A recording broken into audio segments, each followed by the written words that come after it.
De volta aos jogos então. Quando eles chegam na ilha, os jogadores são levados de maca até aquele galpão em que eles são despidos. A Cansevior levou com ela um canivete. Ela finge que ela tá dormindo, ela coloca o canivete ali num dos bolsos do guarda, que não percebe nada. Estão colocando o uniforme nela. Aí ela vai e pega de volta o canivete do bolso do guarda. Um dos 201 jogadores que voltaram para a cidade, 93% decidiu voltar aos jogos. E todas essas pessoas sabiam do risco que elas estavam correndo. Agora, eles não podem alegar que estão sendo enganados. É lógico, o jogo todo não é assim muito transparente, o tanto que os organizadores querem acreditar que seja. Ao longo dos episódios a gente vai vendo isso na narrativa deles, de que aqui é um lugar justo, aqui todo mundo impede igualdade. Mentira, gente, não é assim que funciona. E eu acho que isso tudo parte justamente da crítica ao capitalismo, de que algumas pessoas são beneficiadas em detrimento da outra, de que algumas pessoas possuem mais ferramentas do que as outras, de que há um sistema injusto. Para mim, ter um ser humano envolvido em qualquer tipo de sistema vai tornar aquele sistema injusto, independente de qual seja. A partir do momento que a gente tem um ser humano coordenando o que quer que seja, não é a prova de falhas, está sujeito à corrupção. Tudo vai ter seus problemas. Inclusive ali, num jogo que teoricamente era para nivelar todo mundo e deixar todo mundo igual. E a gente vê que eles conseguem dar um jeito de contornar algumas coisas e contornar essa dita igualdade que eles falam no dormitório. O Gi-hun encontra o Sang-woo e também o Ali e o 001. Eles decidem formar uma aliança. O 001 pede para participar e o Sang-woo, ele não gosta da ideia de nenhum dos dois, na verdade. Por quê? O Ali tava faltando o dedo, mas ele meio que se conectou ali, né? Então ele acaba aceitando o Ali na equipe. Já o 001 é um senhor idoso com um tumor no cérebro, então ele não queria, mas o Gi-hun ali, que é o que traz todo mundo pra perto, não quer excluir ninguém, ele acaba meio que ditando como que vai ser. Eu acho que também mais porque o Sang-woo, ele não tem coragem de expor a opinião dele nesse nível, com esse tanto de gente ainda, porque a gente vai ver mais pra frente que ele é, conforme vão diminuindo as pessoas, né, vai diminuindo a quantidade de gente que tem ali, ele vai se tornando um pouco mais vocal ali sobre as suas opiniões, sobre o que ele acha que deve fazer, ou o que ele acha que é forte, fraco. Por outro lado, Deok-soo, o 101, ele também faz ali, monta o grupinho dele. A 212, ela vem e se oferece para ficar na equipe dele. Então a gente vai vendo isso ao longo da série. Ela é bem oportunista, ela acha que ela tá por cima da carne seca e ela manda e as pessoas fazem o que ela quer, quando na verdade eles só estão deixando ela falar e não discute, que é pra evitar fadiga. De noite, a 67 vai junto pro banheiro com a Chuan-Chu. A gente percebe ali que muito provavelmente 67 tem um plano. A Chuan-Chu, por sua vez, ela conseguiu muquear algumas coisas pra dentro ali dos jogos também. Uma cápsula, dentro tinha um isqueiro e alguns cigarros. Então ela foi pro banheiro pra fumar. A 67 entra ali na cabine dela mesma, até assusta, né, porque ela tá com um canivete na mão. E a Chuan-Chu fala, ok, esse aqui é o cigarro, tá aqui. Ela fala, não, eu só preciso que você fique de olho na porta. Ela consegue desparafusar uma parte do duto de ventilação e aí ela sobe e vai dar uma passeada. No caminho de volta, a Chuan-Chu fica em cima ali da 67, falando, o que você viu?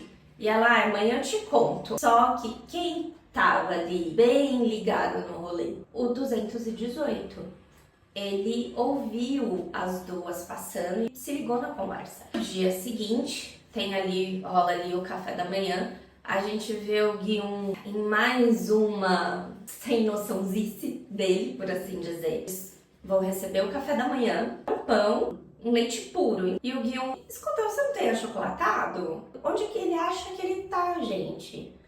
É lógico que essa é a composição do personagem. Sem noção, abobalhado, não pensa antes de fazer as coisas. Tem gente que acha ele ingênuo, de coração puro, que eu discordo. Todo mundo tem um ponto de ruptura. Ele só não chegou nessa parte em que ele precisa revidar, em que ele precisa pensar. Nesse mesmo café da manhã, a gente conhece o jogador 111. Ele recebe no pão um bilhetinho rosa com o nome do jogo. No caminho da prova, no 218, ele pergunta pra 67 o que foi que ela conseguiu descobrir.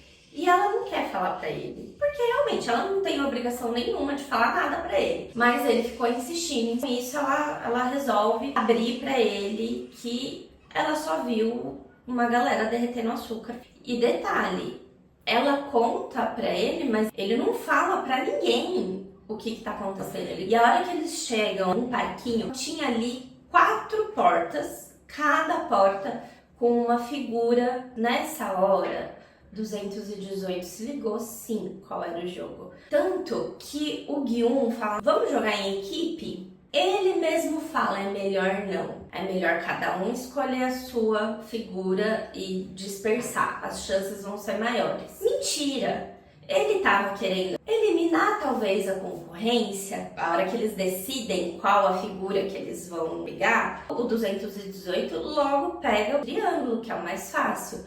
O Ali pega o círculo e um vai e fala assim, vou pegar o guarda-chuva. O 218 fala pra ele, mas você tem certeza? Ele tá ali num dileminha moral, tipo, ajudo meu amigo de infância, ou deixo ele fazer as escolhas dele e aí eu não vou ter responsabilidade nisso. Se ele for eliminado, melhor. Essa parte ganha dessa parte meio obscura dele. Tanto é que ele se desculpa depois, tentando ali, talvez remendar um pouco a situação. O 001 acabou ficando com a estrela. A 67, ela vê o 218 na fila do triângulo, ela se toca que ele se ligou qual que é o jogo e aí ela vai atrás dele. Então a parte da escolha realmente foi individual e responsabilidade de cada um. Lógico, eles não têm todas as informações disponíveis para saber do que se tratava, mas sim, você foi responsável pelo que você escolheu. Então, dentro dessa latinha tinha uma agulha e o biscoito com a forma que cada um escolheu. O jogo ali é, em 10 minutos, você tem que destacar a figura sem quebrar. Todos os nossos principais passam dessa prova. O 111, claro, consegue passar também, ele já sabia o que era, então ele também foi direto no triângulo. A 212 e o 101, eles foram na estrela. A 212, ela pega o isqueiro dela e começa a esquentar a agulha. E aí ela consegue tirar a estrela. Quando ela vai sair, chama a atenção ali do 101. E aí ela joga o isqueiro para ele. Então ali ela já tá ajudando o 101. O guarda-chuva realmente ele é o mais difícil. Então a gente começa a ver a eliminação de um monte de jogador. O primeiro, inclusive, que aparece é justamente porque quebrou o cabinho do guarda-chuva. Faltando menos de 3 minutos para acabar, o 456, ele tá desesperado, suando as bicas. Enquanto ele tá ali tentando tirar o guarda-chuva, uma gota do suor dele cai ali no biscoito. E ele vê que derreteu. Nessa parte, ele soube pensar e conseguiu passar justamente com o raciocínio dele. Ele começa a lamber por detrás do biscoito para poder derreter essas linhas que são finas. E aí ele consegue destacar. Quando o resto da galera vê ele fazendo isso, eles imitam o 456. Inclusive o 001. O 001 e o 456 passam assim no último segundo, literalmente. Mas tem uma galera que não consegue. E aí um deles se revolta consegue render o guarda, tomar a arma dele e começa a falar que igualdade que vocês pregam é essa, sendo que uns ganham uma figura mais fácil, enquanto outros as mais difíceis. Eu concordaria com ele se a gente estivesse falando do nosso dia a dia, porque sim, a gente vê na sociedade que algumas pessoas têm ali algumas facilidades e privilégios que outras não têm. Só que a diferença ali do jogo é que eles escolheram as figuras que eles tinham que destacar. Tudo bem, ele não tinha a informação inteira para poder tomar uma decisão mais acertada. Muito provavelmente ele não teria escolhido guarda-chuva se ele soubesse, mas mesmo assim ele poderia ter escolhido qualquer figura. Então, nesse ponto, eu discordo ali um pouco desse jogador. Eu entendo o paralelo que talvez o criador queira fazer, mas ali esse argumento meio que cai por terra pra mim, porque ele pôde escolher. Enquanto isso, os outros jogadores estavam sendo eliminados e o frontman desce pra acabar com a balbúrdia, com o BO que tava acontecendo ali. O próprio jogador vê que não tem jeito, ele não vai sobreviver ali, acaba ele mesmo se eliminando, ali o jogo encerra. Agora a gente descobre que o 111, na verdade, é um médico. Ele tem um acordo ali com os guardas de retirar esses órgãos dos jogadores eliminados para poder vender no mercado negro, tráfico de órgãos, né? Em troca disso, eles antecipam qual é o jogo para esse médico, justamente para ele se preparar. Quando eles voltam no dormitório, o 218 vê que o 456 sobreviveu e vai lá correndo pedir desculpa para ele. O 456, ele com aquele jeitinho dele, ele fala: não tem problema, você não me deu o guarda-chuva, eu escolhi. Porque realmente o 218, apesar da sacanagem, porque ele se diz amigo, mas ele não partilhou com todo mundo do que ia ser o jogo. Ele tá pensando só nele, porque ele sabe que no final só vai sobrar um. Por mais que ele não tenha contado, entra naquela parte que eu falei da própria 67, que ela não teria obrigação com ninguém de falar nada pra ninguém. Do mesmo jeito, o 218, ele não tem obrigação com ninguém ali. Ele não contou nada pra ninguém do jogo, mas também ele não falou: olha, Gui1, vai lá e escolhe o guarda-chuva. Ele podia ter alertado o amigo? Podia, mas realmente não era obrigação dele. Então, e o 456, ele traz pra ele essa responsabilidade. Não fui eu que escolhi o guarda-chuva. E ele ainda fala: você não sabia. Não, saber ele sabia. Ele só não quis contar mesmo. Logo depois a gente vê que eles servem a refeição. Não é só um ovo cozido e uma garrafa de refrigerante. Tá contadinho. O 101 começa a praguejar, porque onde já se viu que aquilo não dava pra nada. A 212 passa por ele, fala, dá um cochicho ali nele. Eles cortam a fila e repetem. Só que nessa, 5 pessoas ficam sem a porção deles. O 101 reclama e briga querendo ter razão. Um desses que ficou sem a porção dele foi tirar satisfação com o próprio 101. E aí ele vai pra cima do rapaz, bate nele até que ele cai desacordado. Só que os guardas não fazem nada. Eles simplesmente ficam ali olhando pra frente. E aí eles pegam o jogador, colocam ali no caixão, levam embora. E o prêmio aumenta um pouco. 101 já pensou: beleza, eles não vão fazer nada, vou eliminar mais pessoas. A gente fica sabendo que, na verdade, eles deram de propósito uma porção reduzida para eles, e a gente tem certeza disso porque lá embaixo, no porão, o médico tá tirando lá os órgãos e ele fala: cadê a minha dica? O guarda entrega para ele um ovo cozido. E o guarda fala: você vai precisar primeiro sobreviver essa noite. Aquilo foi feito de propósito para eliminar os mais fracos. Ele tinha que ser ali alguém para ele não morrer à noite. 111, ele Depois ele pega esse ovo. E aí, gente, é que eu fiquei, tipo, oi? Quando o guarda entrega o ovo pra ele, é um ovo inteiro. E ele não tá descascado. Ele mostra ele depois descascando o ovo no banheiro. Ele dá uma mordida em metade do ovo e tira a outra metade. A gente vê bem no meio da gema um pontinho rosa que ele tira e ali ele abre o papel com o nome do próximo jogo. Gente, como que eles botaram isso no meio do ovo? Porque é uma das minhas viagens que, assim, às vezes eu vou para um mundo paralelo nessa hora, né? Tipo, a cena rolando solta, né? O massacre ali do jogo especial rolando solto e eu só tô pensando, mas como é que raios eles botaram aquele negocinho dentro do ovo? Voltando agora. O 111 volta pro dormitório e pede para ficar com a equipe do 101. O 101 fala para ele que não, que é para ele ainda não dormir, porque senão ele vai ser eliminado também. E aí ele fala: eu sei o próximo jogo. Me deixa vivo que eu te conto. Então, eles fizeram ali esse acordo. Nesse jogo especial, a gente tem 27 eliminações. A gente vê que o 001 subiu lá na cama mais alta e ele gritava a plenos pulmões para todo mundo parar, que todo mundo ia morrer. E aí o frontman encerra o jogo.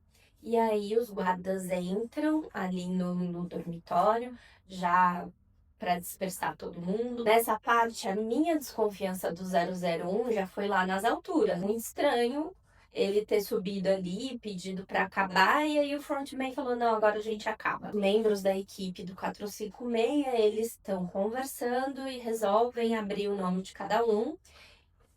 E, para surpresa de 0 pessoas, o 001 não lembra o nome dele. Será que não lembra mesmo? Mas ele evita falar o nome dele ali. Terceiro jogo, o médico já sabe qual é o jogo. E aí ele fala pro 101, ele fala: ó, pega só homem, os mais fortes. E o 218 orienta o pessoal. Cada um vai e traz mais um para a equipe. Só que era para trazer um homem, porque eles já tinham um idoso, um deficiente e uma mulher no grupo. Então eles precisavam de mais homens. Então, assim, o 218 e o 456, eles têm ali uma discussãozinha, porque eles não sabem que tipo de jogo que é. Então, e se for um jogo em que as mulheres são melhores? Como que eles vão fazer se eles só trazem homem? E aí o 218 fala que os homens são melhores na maioria dos jogos, então é para trazer homem. Espelha muito do cotidiano, né? Ai, os homens são melhores nas maiorias das brincadeiras. Os homens são melhores na maioria dos empregos. Enfim. Eu sinto que cada jogo te leva a pensar em um certo aspecto da nossa sociedade, de como a gente trata o outro, de como os outros são vistos por nós e por eles. A Chuanchu acaba indo parar na equipe do 456. A 67 também leva uma outra mulher. O 199 leva um rapaz que é surdo. E o 218, lógico, obviamente ele não gosta. A equipe tá bem diversa, só que não, fisicamente não está tão forte, né?